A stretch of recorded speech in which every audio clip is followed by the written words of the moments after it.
First of all, I mean, I've already spoken about it, but a big congratulations on your GMAT 705 score, 98 percentile. And so we see the score breakdown of Quant 91 percentile, 86, verbal 99 percentile, which is really, really, big breakthrough there. And data inside 89 percentile.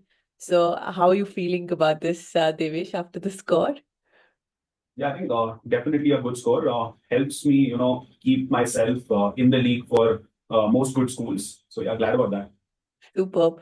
So, obviously, I would like to know more about how did this entire journey start, right? From the thought of why GMAT, why this MBA, which also comes from the fact that where are you currently working and how did this thought come in to this 705? Could you just take us through the entire stages?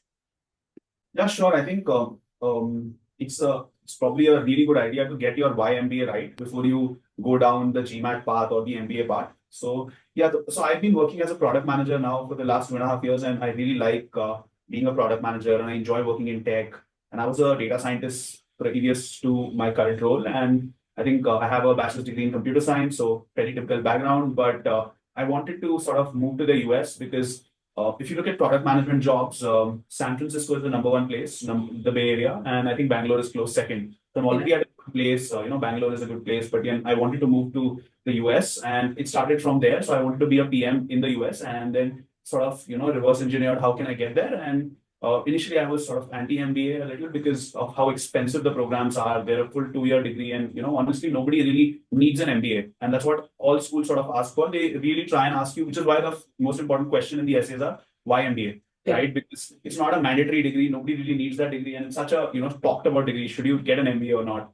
So I actually applied for a master's program in the US, which is specifically it's Carnegie Mellon's Master of Science Product Management program. I got in there. I applied for a GMAT waiver. I didn't really need to go through the GMAT process, but then I sort of thought that what is the highest leverage thing that I can do, and then there are certain schools in the West Coast that I would prefer to the MBA, and then I sort of started looking at the long term returns that spending some time learning and improving my skills in a lot of management related stuff that will help me as I progress in my career. The sort of benefits that I could get even if I want to be an entrepreneur later down the line. And overall, a 2 year program sort of helps you, integrate well into the system, and it's also it adds a lot of credibility to recruiters, etc. Because the brands that I worked at, they may be very well recognized in India, but then in the US, I've really not worked for the Microsofts and the Stripes, right, which are very well recognized there.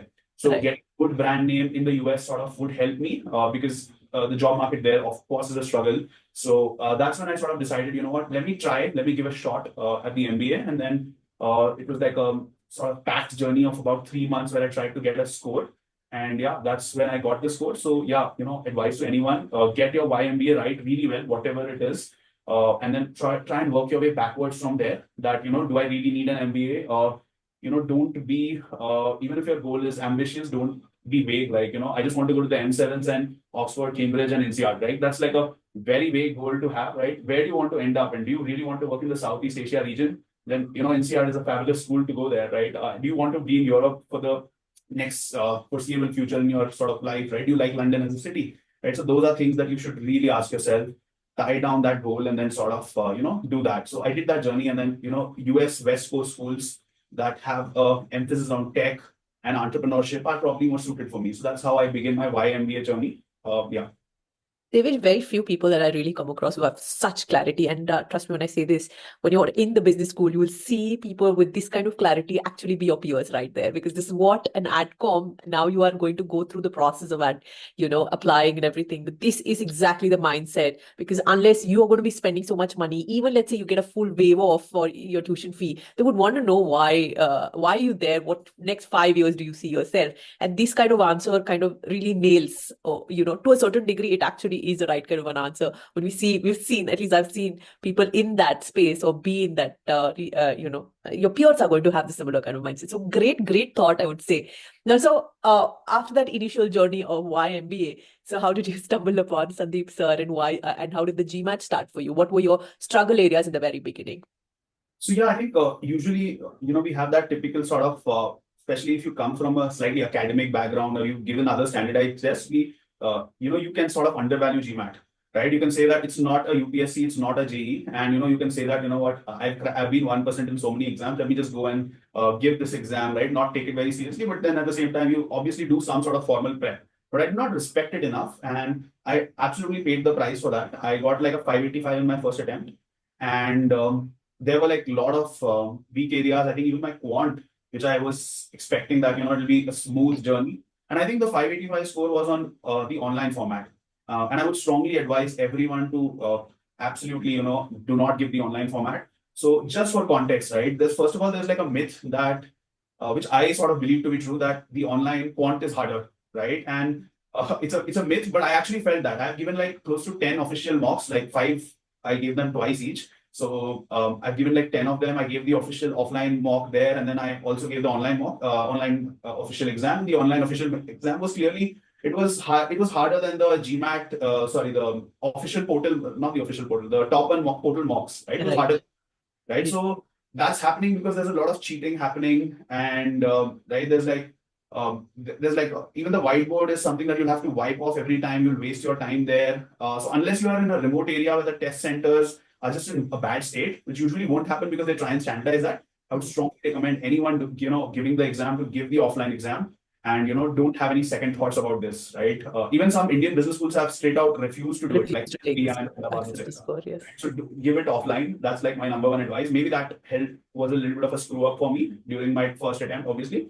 And then I think test stamina is something that you gradually have to build, right? You need to. So the GMAT really sort of emphasizes like the focus edition. So focusing is very, very important in the exam, and everything that you read, there needs to be like a lot of active reading involved. You can't just read the passage and then you can't be skimming through text.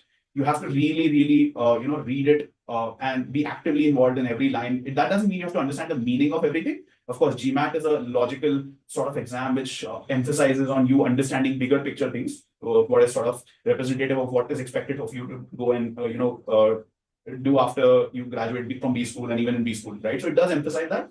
At the same time, it demands a lot of attention, right? So I was even during my first attempt, I was like involved in so many things, right? I had a very demanding job. I had like a lot of extracurricular life stuff going on, and then I was giving my GMAT, and then I thought, that's when I got a reality check, a bad score, and then I sort of after one, then I quit my job. I cut down all the extra activities. Put a focus, just sort of anti social media app on my phone, sort of monitored all apps usage, and then because you need your phone to use Google Pay and Swiggy and all of that. But yeah, sort of restricted phone access really well, cut down all the other activities, and then for 1.5 months really went hard on whatever my weak areas were in the GMAT. So for example, critical reasoning, I was at an accuracy of like 60-ish, and then in the final test that I got, I have a 100 percentile, 100% in all CR. So I really worked on those areas, and for I did a lot of mocks to improve my test stamina. Because towards the end, right, even if you look at my score right now, I think my worst was in data insights, wherein I got like 7 wrong. And I think I have a theory around it, because even in my GMAT, even in my first test, I have a 91st percentile in quant. I only got 1 wrong, by the way. Right. And that was like the 8th question or something. And that's weird, but it does happen to a lot of people. And a lot of people, end up blaming like the algorithm and, the GMAT and all of that. But my test was easy, right? When I have to say quant on a representative level, and I've done a lot of practice, so I know that test was easy. And I'm pretty sure I got an easy or a medium wrong, right? And that's a silly mistake. And, that will kill your score, right? So sort of advice for anyone giving the GMAT, you cannot get the easy and mediums wrong by any chance. That's a score killer, right? Your score is gone. If you get a hard wrong, nothing. You don't lose much, right? There are people who have like 99th percentile in DI with 5 wrong and all of that, right? Those scores exist, but you cannot get easies and mediums wrong. That's number one. And number two is this: the test is sectionally adaptive, slightly, right? So that's not something a lot of people know, because of course within the section it's adaptive, right? When you're giving if you get like 10 questions in a row, right, you're obviously going to get harder questions. Everybody knows that. But intersection also it's adaptive. So for example, and the GRE is completely intersection adaptive, but the GMAT is just slightly. And this is officially confirmed by the GMAT and stuff. So for example, if you give the quant and then you have a really good quant performance, then they'll start you with a harder question and your next section is verbal. They'll start you with a hard straight away rather than starting with you with a medium, right? So if you are not good at the second stuff, that will shake you a little, right? But again, since it's a hard, and if you get the hard wrong, it will not kill your score, right? And there are these myths that, if you get the first wrong, then your score is destroyed and all of that. That's not true, right? They've tried to obviously eliminate all of these, right?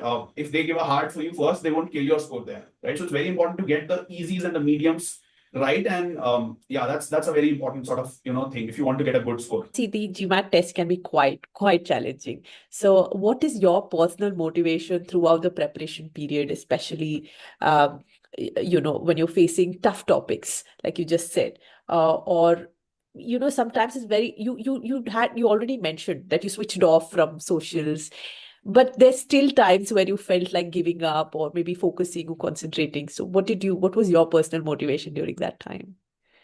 I think just understanding, right? Are there any alternative ways? So, for example, which is why the why MBA question really helps when everyone Yeah, should get a really good answer, right? I mean, take a vacation. Don't if you're in the self-paced course, if that's what it takes, right?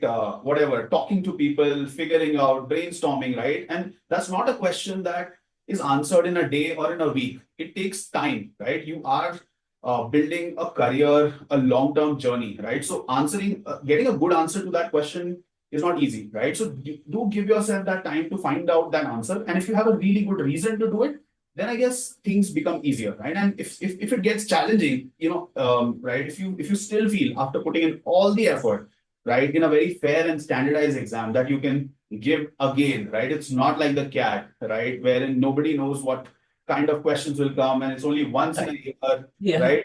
It's not that, right? They're giving you a lot of flexibility, which is how life in general is. One interview, if it doesn't go your way, that's not the end, right? So you can always give the exam again. You can always give yourself more time, right? So, for example, I also was very, very black boxed on trying to get my applications in R1.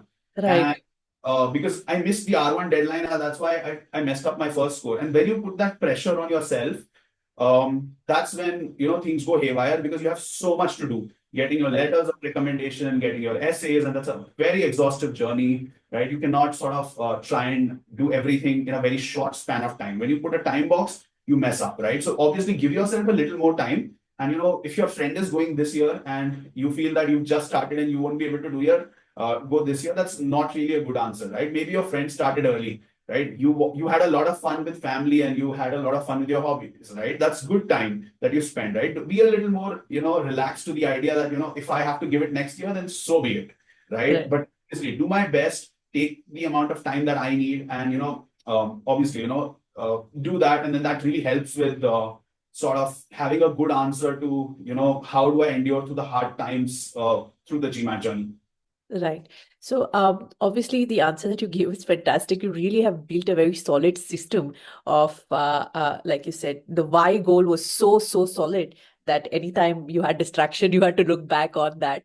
Also, the fact that looking for alternative, but sometimes this is what I was trying to get at, that you have a high stake job, and you can't be like away from work for so long. You always that is ticking, and did you, in this scheme of things, and you're not seeing the result that you want, you know where you want to go, the goal, but that's just not matching. Sometimes this is a high moment for all of most of us to either continue pursuing this, or just take a break or something like that, right? So how did you leverage? Did you have any peers, or did you have any kind of mentor that you kind of just leveraged on, and continued with your preparation, or even probably attended any of Sandeep sir's motivation seminar, anything that kind of just helped you sail through these thoughts? Or did this thought come in the first place at all? Right. It's very natural, by the way. So when I gave my GMAT first attempt, I was doing everything. I was trying to save my job. I was thinking of what I would do after I finished my GMAT. I was doing my applications, and clearly I failed, right? And I failed because I was trying to do all these things at once, and then I had the prioritization matrix, right? If I don't get a really high GMAT, then I'm not getting into the school, right? I'm not getting the scholarships. I don't have $250,000, right? So that's very, very important. And that's why I sort of, even resigned at my job because I know I'll be able to find a new job. I'm very distracted by this idea. I'm not saying that everyone should quit their job, right? You should find that middle ground wherein you are able to give your 100% to the exam because it really demands it, right? And if you are able to do that without it, right, if you think you can just coast through the exam, and which is what I initially thought, I could coast through it, and why don't you try that and see if it works? If not, then start cutting down the things, Right. right? So, and obviously, to people in demanding jobs, especially if you work there for some time, or if you have good results, etc., talk to people, right? And by people, I mean your managers and senior managers and VPs and whoever they are. Just talk to them and say that this is what I need to be doing. Be very open about it. The moment you try to hide things from people, There's it's an a waste of extra time for pressure. you, right? Yeah, you end up putting a lot of pressure on yourself. Just be very open and transparent about your goals and say that, what, I'll be here till this and this year. I need the time off, right? Give me a sabbatical for 2 months. Try and do that if that is what you need, or try and take a 2 week vacation if that's all that helps you. Another really good thing, or really good time to take the GMAT is, especially if you're in a demanding job, is if you're in between jobs, right? That's a very good time. You'll have a notice period. You can request for 15 more days of break. And then during the onboarding time, right, of course, you want to, set a really good first impression over there and all of that. But still, the work pressure isn't insane from day one. So you can leverage that time as well if, that's a good time for you. And of course, if you're in school, then absolutely, right? Everyone has time in school. Everyone has time in their first job, etc., right? And, understand the consequences of failure are not, existent at all, right? For example, if you fail in the GMAT, you can give it again. If you suck at your job, you can do better in the next quarter. You can find another job, right? So have that sort of mindset where it's okay to fail, but I have to go all in, right? If I want to sort of get there. Right. Not at an expense of sounding redundant, but you already said a lot of do's and don'ts. What a student should be doing during the exam, or during the preparation or so. But if you could go back in time, what is one piece of advice you'd give yourself at the start of the GMAT preparation? Yeah, I would say don't do the multiple things at once, and focus on the GMAT at one time, right? That's what I would say, because I tried to do it all at once and I really failed at that, right? So I would say be a little kind to yourself. It's okay to try, but find out what's the highest leverage thing for you, and go all in that on that, right? At that moment, what is the highest leverage thing that you can do? And of course, have a really high bias for action towards that thing, and be patient with the results, right? So impatient with your actions and patient with your results. Find your highest leverage thing, and go all in on that. And of course, go through whatever instructions in whoever your trusted GMAT coach is, right? So for me, it was top one. If you find some other coach, you find some other course, right? Go ahead and do that. But don't sort of keep second guessing either yourself or the place where you're learning for, right? That's like a gateway to disaster. Right. So, Devesh, have you already started your round 2 application process already? Yeah, I'm quite deep into that process. Deep. Thank you so much for taking out this time. Is there anything that you would like to send a message to Sandeep sir, or maybe even the students who are probably preparing? Anything last words that you would want to say? No, I think I've covered most of the things, right? Just go through the journey, right? I would say, I don't know, that's very generic, but yeah, just follow the process. Exactly. So, Devesh, thank you so much for taking this time. I had such a wonderful time talking to you, and I have a great feeling about, where you're going to be placed, because you have the right vibe check already. But beyond that, just having this 10, 15 minutes of conversation alone gives me a great perspective. It's that, you definitely are placed, and West Coast, and with the kind of profile that you said, and you want to see yourself, trust me, there's so much opportunity, given a decade of me seeing so many students, going before and after. I'm sure, and I have that feeling that you definitely are going to be placed. You're going in the right direction. You don't need a lot of rework, but we wish at top 1%, from Sandeep sir and all of us, that the admit comes through. And we are anyways connected on LinkedIn. I would really have a shout out when we see that, the admit come through very soon. Yeah. Keep us Absolutely. posted. We'll be really rooting for that. All right. Thank you so much. Have a great Thank day. you. Have a good day. Bye bye. Take care.